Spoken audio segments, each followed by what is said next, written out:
Assalamualaikum warahmatullahi wabarakatuh. Salam sejahtera buat kita semua. Semoga dalam keadaan sehat walafiat serta dalam lindungan Tuhan Yang Maha Esa.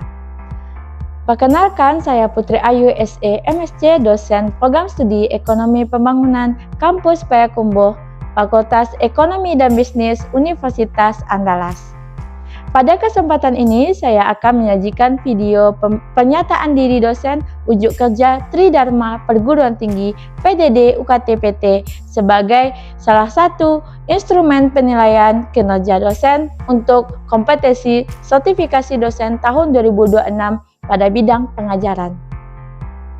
Saya menyajikan video pembelajaran mata kuliah Ekonomi Sumber Daya Alam dan Lingkungan yang beberapa kali saya ampuh dengan pendekatan berdasarkan DIA, Delivery, Interaction, and Assessment.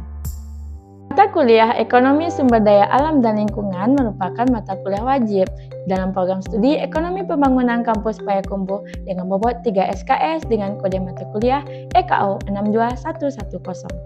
Mata kuliah Ekonomi Sumber Daya Alam dan Lingkungan dirancang untuk membekali mahasiswa dengan pemahaman mengenai konsep, teori, dan kebijakan ekonomi dalam pengelolaan sumber daya alam dan lingkungan yang berkelanjutan. Kemampuan yang diharapkan pada mata kuliah ini memiliki 4 CPMK. CPMK pertama, mahasiswa mampu menerapkan prinsip-prinsip ekonomi lingkungan yang mencakup etika lingkungan, eksternalitas, serta target pengontrolan polusi atau pencemaran sesuai dengan CPL 1. CPMK kedua, mahasiswa mampu menerapkan kemampuan berpikir kritis, analitis, kreatif, dan inovatif dalam menyelesaikan permasalahan ekonomi yang berkaitan dengan polusi yang berkaitan dengan CPL 6. CPMK ketiga, mahasiswa mampu menganalisis kasus menggunakan cost benefit analysis atau CBA and environmental atau evaluasi lingkungan yang berkaitan dengan CPL 2. CPMK keempat, mahasiswa mampu mengevaluasi kebijakan ekonomi sumber daya alam dan lingkungan berdasarkan kepada jurnal ilmiah yang berkaitan dengan CPL 3. Materi pembelajaran itu terdiri dari yang pertama, kaitan antara etika, ekonomi, dan lingkungan, yang kedua eksternalitas, yang ketiga target pengontrolan polusi yang berkaitan dengan CPMK 1, materi keempat instrumen pengontrolan polusi itu berkaitan dengan CPMK kedua, materi kelima cost benefit analysis, dan yang keenam following the environmental atau evaluasi ekonomi lingkungan berkaitan dengan CPMK 3, dan materi ketujuh energi terbarukan dan non-energi terbarukan serta jurnal ekonomi lingkungan yang berkaitan dengan CPMK keempat. Materi pembelajaran ini menggunakan buku Permen sebagai buku acuan utama dan dimiliki dengan buku panduan lainnya. Serta dalam materi ini saya juga menggunakan penelitian sendiri yaitu pada jurnal terakreditasi Sinta. Penyampaian materi pembelajaran dilaksanakan melalui pembelajaran sinkron dan asinkron. Pembelajaran sinkron dilakukan melalui interaksi langsung antara dosen dengan mahasiswa dengan menerapkan berbagai metode pembelajaran yaitu berupa ceramah interaktif, diskusi kelompok, dan case-based methods. Sehingga mahasiswa didorong untuk berpikir kritis, menganalisis permasalahan, dan memberikan solusi berdasarkan konsep dan teori yang dipelajari. Pembelajaran asinkron dilaksanakan melalui Learning Management System atau LMS berupa iLearn yang disediakan sehingga mahasiswa bisa mengakses materi pembelajaran, referensi, video pembelajaran, serta mengerjakan serta diskusi berkelompok. Adapun asesmen dalam pembelajaran ini yaitu terdiri dari tugas 35%, kuis 14%, UTS 15%, kehadiran 16%, UAS 20%, sehingga total asesmen itu adalah 100%. Jika dilihat dari CPMK, CPMK 1 itu terdiri dari 26%, CPMK 2 16%, CPMK 3 21%, dan CPMK 4 itu 37%. Berikut adalah video pembelajaran pada mata kuliah Ekonomi Sumber Daya Alam pada pertemuan kelima. Selamat menikmati. Assalamualaikum. Waalaikumsalam. Oke, bagaimana kabarnya hari ini? Alhamdulillah baik. Oke. Baik,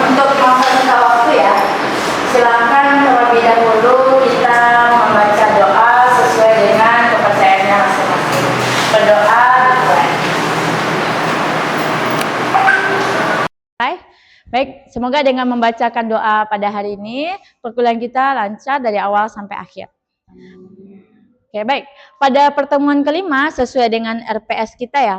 Nah, ini, jadi di RPS yang sudah kita bahas di pertemuan 1, nah kita sudah akan bahas yang kelima, yaitu mengenai instrumen pengontrolan polusi. Kita mulai saja ke PPT ya.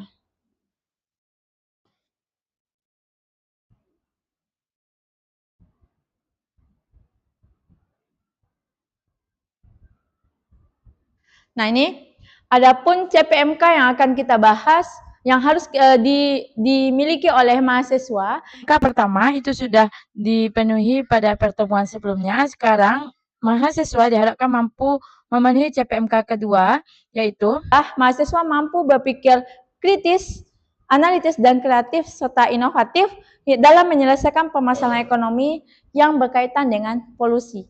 Nah, sebelum kita bahas ini, seperti biasa, silahkan terlebih dahulu absen. Di SSO, nah ini sudah disediakan buffernya.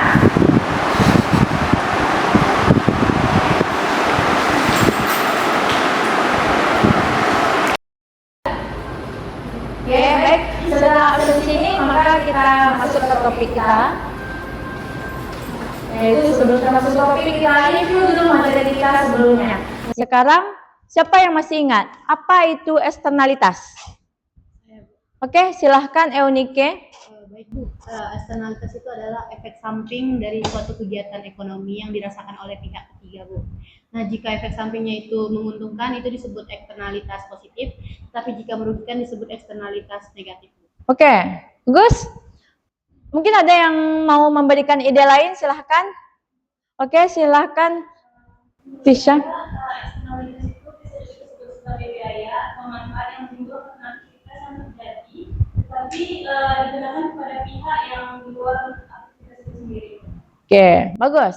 Jadi eksternalitas adalah dampak yang diperoleh, ya kan? Bisa dia manfaat, bisa dia itu biaya yang diperoleh oleh pihak ketiga akibat dari kegiatan ekonomi yang dilakukan oleh pihak lain. Berarti yang berdampak itu bukan pihak yang melakukan, tapi pihak lain.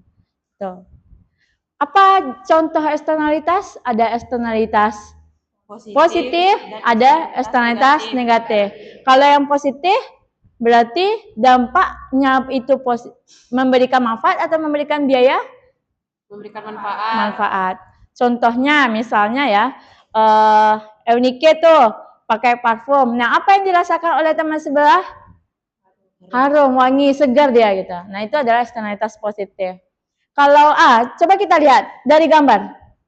Nah, ini eksternalitas apa yang terjadi? Yang sebelah ini dulu. Negatif. Kenapa negatif? Karena polusi udara merugikan. Siapa yang melakukan ini? Produsen. Perusahaan dia menghasilkan produksi atau output, tapi ternyata di balik output yang dihasilkan, dia juga menghasilkan polusi, asap. Siapa yang berdampak? Apakah masyarakat? Emang apa yang dirasakan oleh masyarakat? Sesak nafas. Oh, jarak pandangnya jadi dekat, ya kan? Kabur. Oke, bagus. Kalau yang ini? Pencemaran air laut. Ya, positif atau negatif? Negatif. Kenapa negatif? Karena dia merugikan ekosistem laut. Berarti yang terdampak itu ya tidak yang melakukan kan? Misalnya yang melakukan adalah perusahaan, dia buang sampah sembarangan atau malah konsumen kan, buang sampah ke sungai kemudian akhirnya lepas ke laut ya kan. Nah, sampah-sampah yang berserakan ini akan merusak kepada ekosistem yang ada, terumbu karang, ikan dan sebagainya. Nah, dengan adanya eksternalitas ini, maka perlu adanya instrumen untuk mengendalikan polusi ini, untuk mengendalikan pencemaran ini gitu. Makanya topik kita pada hari ini kita akan membahas mengenai instrumen pengendalian polusi atau pencemaran. Nah ini.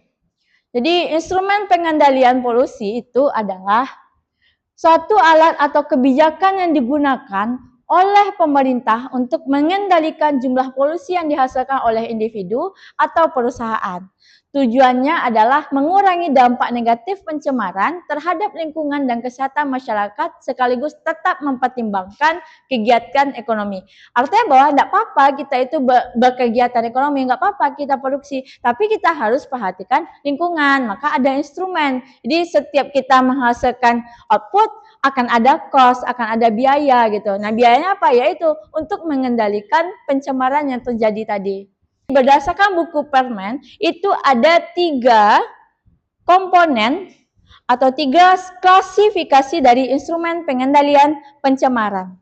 Yang pertama yaitu mengenai pendekatan kelembagaan. Jadi dalam pendekatan kelembagaan ada 3 instrumen. Yang pertama memfasilitasi negosiasi. Jadi dengan adanya instrumen yaitu dengan cara memberikan informasi kepada pihak yang melakukan kegiatan ekonomi, kemudian diberikanlah informasi, ini loh, saya menghasilkan output ini menggunakan batu bara. Nah, jadi kira-kira saya akan menghasilkan emisi CO2 sebesar segini. Nah, itu disampaikan gitu ke forum. Nah, nanti akan ada negosiasi di sana. Oh, kalau seperti itu, soalnya nggak boleh gitu. Jadi seperti di Indonesia itu ada AMDAL. Ada perusahaan yang harus mengurus AMDAL terlebih dahulu, baru dapat izin. Nah, itu bisa masuk ke sini. Jadi mengurangi biaya atau hambatan-hambatan dalam proses negosiasi antar pihak yang terlibat. Yang kedua, penetapan tanggung jawab hukum. Jadi ada hukuman atau aturan hukum mengenai tanggung jawab atas kerusakan lingkungan. Nah, itu kalau di Jepang ya, itu ada undang-undang mengenai ganti rugi akibat gangguan pernapasan. Jadi efek dari sebuah perusahaan kalau misalnya dia menghasilkan polusi yang kayak tadi kan, eksternalitas negatif, nah itu ada hukumannya. Saudara harus ganti rugi nih kepada masyarakat, karena masyarakat itu terkena dampak dengan itu. Yang ketiga yaitu pengembangan tanggung jawab sosial atau CSR. Oke, siapa yang tahu apa itu CSR? Silakan tunjuk tangan. Ya, yang laki-laki lah lagi. Oke, silahkan Fikri. CSR atau Corporate Social Responsibility itu adalah bentuk tanggung jawab perusahaan, Bu, untuk memberikan dampak positifnya terhadap lingkungan, sosial dan masyarakat sekitarnya. Mungkin simpelnya gini, Bu. CSR ini bentuk usaha perusahaan untuk memberikan giving back kepada masyarakat karena telah memberikan dampak negatif terhadap lingkungan sekitarnya. Oh ya, bagus. Kasih plus dulu untuk Fikri. Ya, keren ya. Berarti belajar dia tuh sebelum kuliah dimulai. Tapi mungkin ada lagi yang menunjuk tangan lagi. Apa contohnya? Contoh dari CSR. Tadi ada definisi. Oke, silahkan Tasya.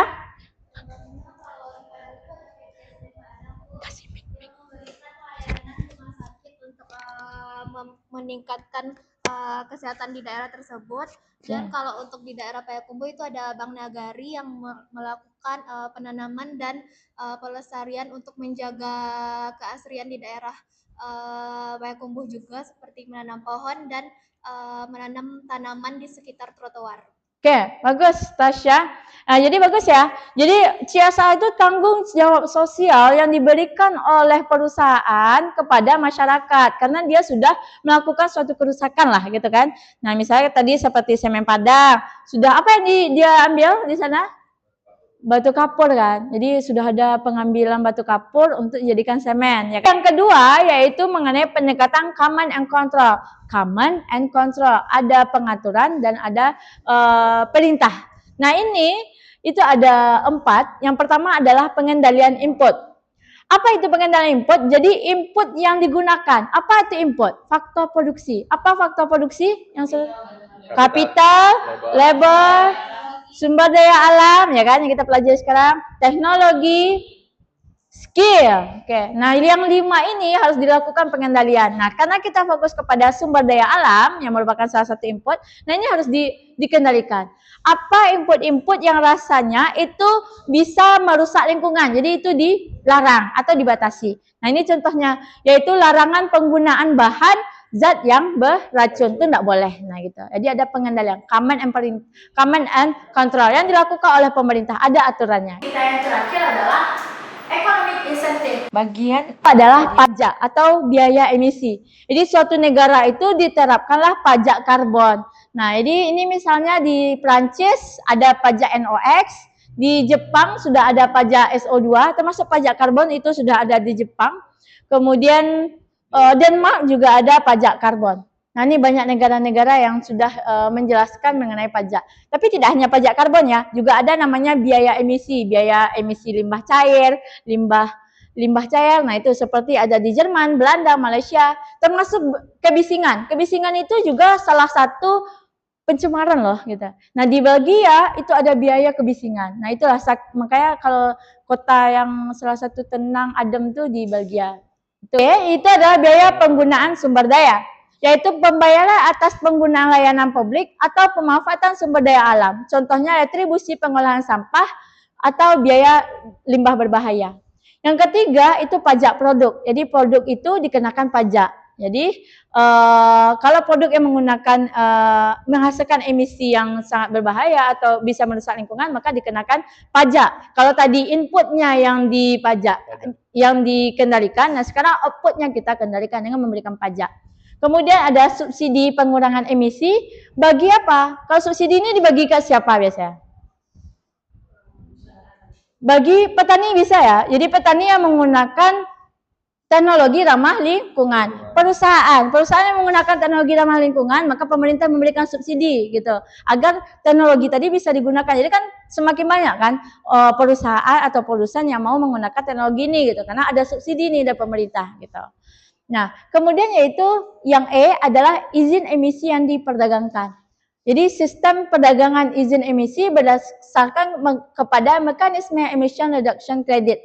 Jadi kalau di dunia itu namanya ATS, emission trading system. Jadi ada tadi pajak emisi itu pajak karbon. Kalau untuk emisi CO2 ya, ada pajak karbon namanya. Kemudian ada juga namanya ATS. Nah, ATS itu yang bagian E itu, izin emisi yang diperdagangkan. Nah, itu dia ada 3 instrumen. Dari 3 instrumen itu ada bagian-bagiannya. Nah,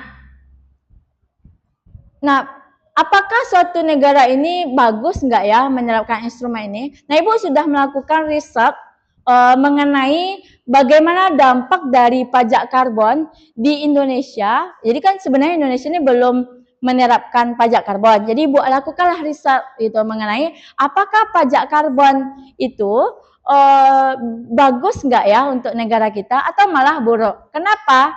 Karena kalau misalnya diberikan pajak, menurut saudara biaya semakin tinggi atau semakin murah? Tinggi. Tinggi kan? Kalau biaya tinggi, bagaimana dengan konsumen? Mau beli atau enggak? Tidak. Daya beli turun. Kalau daya beli turun, bagaimana dengan pertumbuhan ekonomi kira-kira? Pertumbuhan ekonomi turun. Jadi kalau secara logika kita kan, pajak karbon diberikan, nilai ekonomi karena konsumsi turun, berarti pertumbuhan ekonomi turun, ya gitu kan. Nah itu kalau menurut kita gitu. Tapi sebenarnya pajak karbon tadi kan insentif dong. Ada pajakan, ada uang kan. Uang itu bisa nggak diputar lagi? Bisa. Nah, jadi sebenarnya uang itu bisa kita alokasikan lagi untuk bisa meningkatkan output kan gitu. Jadi sebenarnya ya bisa saja meningkatkan pertumbuhan ekonomi. Nah, dari teori mengatakan pajak karbon itu bisa menurunkan emisi dan bisa menaikkan GDP gitu. Tetapi untuk kasus yang penelitian Ibu menunjukkan bahwa ternyata pajak karbon jika diterapkan di Indonesia, GDP-nya itu turun, emisi karbonnya bisa turun gitu. Jadi emisinya memang bisa gitu, bisa turun polusi kita. Tapi pertumbuhan ekonomi kita tuh masih rendah dia, karena tadi daya beli kita masih belum bisa membayar nilai yang lebih tinggi daripada sebelumnya gitu.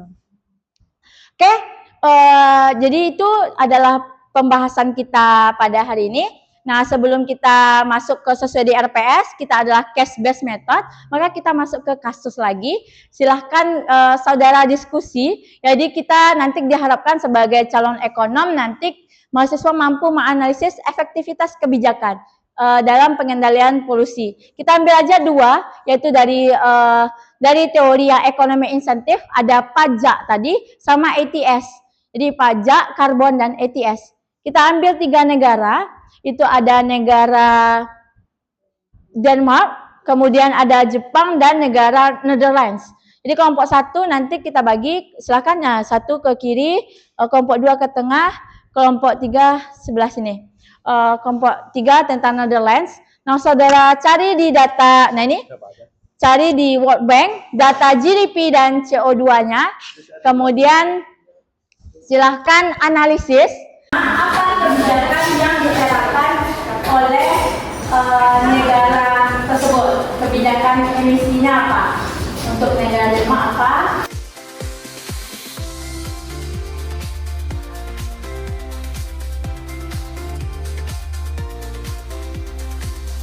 Datanya di 2005 sampai 2023 ya. 2005 sampai 2023. Negara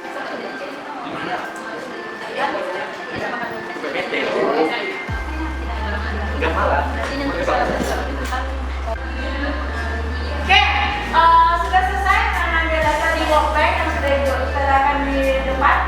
Kelompok 1 Denmark, gimana? Jepang? Sudah, Bu. Netherlands, Belanda? Sudah, Bu. Oke, silahkan kelompok 1 presentasikan apa yang sudah didapat. Nah, ini bagus ya, tabelnya ada, grafiknya ada. Oke, silakan. Baik, terima kasih Bu. Di sini kami menampilkan data dari negara Denmark yang telah menerapkan kebijakan dari carbon tax sama ETS itu di tahun 2005. Nah, pada emisi karbon dapat dilihat pada tahun 2005 dan sampai 2006 itu mengalami kenaikan Bu. Nah, di situ itu menunjukkan masa uji coba dari kebijakan carbon tax tersebut. Nah, untuk selanjutnya dari 2006 sampai 2023 itu mengalami penurunan. Maka dari itu kebijakan dari carbon tax dan ETS itu mengalami pengaruh Bu, ada pengaruh yang baik terhadap emisi karbon itu Bu. Oke. Mungkin selanjutnya bisa dilanjutkan oleh teman saya. Oke, bagus. Anissa, lanjut. Siapa mau? Oke, silakan Fikri.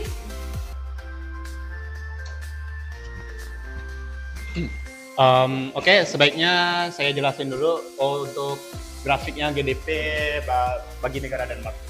Di sini kita bisa melihat untuk GDP negara Denmark berpengaruh positif ya, karena di dua kebijakan itu dan dua kebijakan carbon tax dan ETS itu membuat GDP Denmark itu menaik secara perlahan. Walaupun di tahun 2015 itu mengalami penurunan, tapi di tahun-tahun selanjutnya itu mengalami peningkatan secara perlahan. Dan di tahun 2023 itu mencapai GDP tertinggi negara Denmark. Jadi ETS dan carbon tax itu berpengaruh negatif terhadap emisi karbon negara Denmark dan berpengaruh positif terhadap GDP currency negara Denmark. Oke. Jadi hanya itu yang kelompok 1 sampaikan. Terima kasih. Assalamualaikum warahmatullahi wabarakatuh. Oke, kasih aplaus dulu untuk kelompok 1. Oke, bagus ya. Jadi ternyata negara Denmark itu menerapkan dua kebijakan economic incentive, ada ETS dan carbon tax. Ternyata ETS dan carbon tax mampu menurunkan emisi CO2, walaupun di tahun 2026 belum terjadi nampak perubahan, tapi setelah 2026 turun, dan GDP-nya terlihat secara umum mengalami peningkatan. Walaupun ada penurunan, berarti kemungkinan ada shock-shock lain yang mempengaruhi GDP. Oke, bagus. Kelompok 1 silahkan duduk kembali. Kelompok 2 Jepang sudah siap untuk presentasi. Siapa yang mau presentasi terlebih dahulu? Perwakilan? Oh, Nabil. Oke, silakan Nabil. Mana plannya? Oh, ini ya? Ini ya? Oke, baik. Silakan Nabil. Ini ada yang unik dari kelompok 2, dia menggabungkan grafik nih. Coba jelaskan, Nabil. Baik, terima kasih Bu. Ya. Izin Bu. Ya. Jadi saya menjelaskan emisi karbon dan juga GDP dari tahun 2005 sampai 2023 negara Jepang, yang mana dari tahun 2005 sampai 2012 Jepang tidak menerapkan pajak karbon. Oh gitu. Cuman di tahun 2012 Jepang baru menerapkan pajak karbon sampai sekarang. Jadi lihat dari trennya di awal dari 2005 sampai. Yang mana yang emisi CO2? Grafik warna biru. Oh, warna biru. Dilihat dari grafik warna biru itu adalah emisi karbon yang mana dari 2005 sampai 2011 itu memiliki trennya negatif karena belum diterapkan pajak. Trennya itu naik gitu karena belum menerapkan pajak karbon.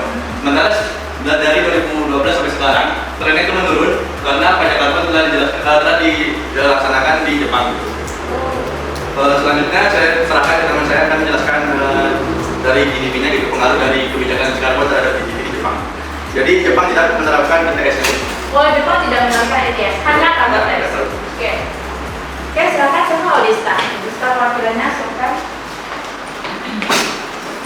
Baik, saya akan melanjutkan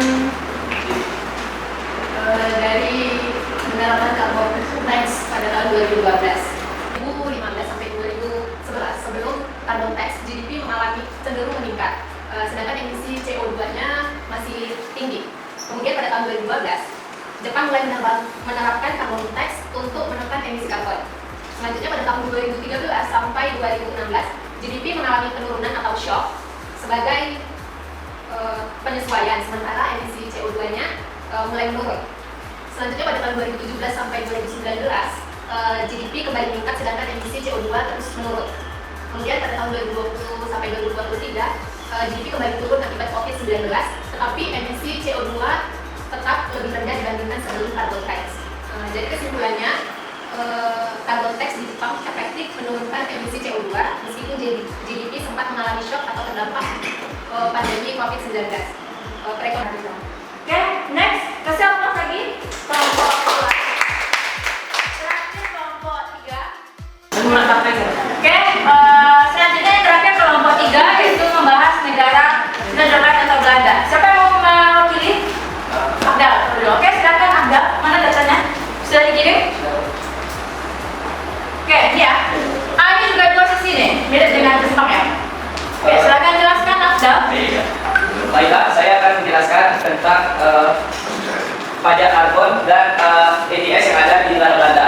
Belanda sudah memulai ETS sejak tahun 2025 dan 2005 sampai dengan 2021. Dan di tahun 2002 itu mengalami fluktuasi, tapi secara umum dari 2005 sampai 2021 itu mengalami penurunan. Yang mana tuh? Yaitu di garis warna biru.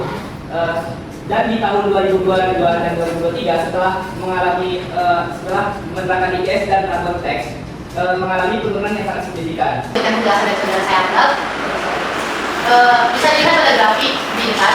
GDP ditunjukkan oleh garis berwarna merah, yang dimana pada periode dari 2005 sampai 2023 itu mengalami tren peningkatan. Tetapi terjadi fluktuasi pada tahun 2009 sampai tahun 2016, lalu meningkat kembali dari tahun 2020 sampai tahun 2023 akibat dilakukannya penerapan gabungan ETS dan carbon tax. Jadi kesimpulan dari penerapan ETS dan carbon tax pada negara Netherlands atau Belanda ini, ETS dan carbon tax ini mampu meningkatkan pertumbuhan GDP negara Netherlands yang disebut dengan masa decoupling, yang dimana pertumbuhan ekonomi tetap meningkat sementara emisi karbon terus menurun. Oke, bagus. Bisa langsung. Oke, itu apresiasi dengan apa yang sudah dilakukan oleh kelompok 1, 2, dan 3.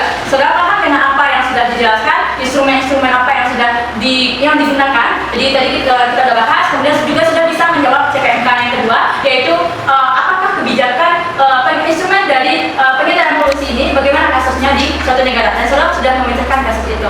Berarti dengan sudah terpecahkannya CPMK 1 dan 2, maka diharapkan saudara sudah bisa nanti menjawab soal UTS kalau berkaitan dengan CPMK 1 dan CPMK 2. Oke, berasa cukup pada hari ini. Kita ucapkan alhamdulillahirabbil alamin. Oke, mohon maaf jika ada salah. Assalamualaikum warahmatullahi wabarakatuh. Waalaikumsalam warahmatullahi wabarakatuh.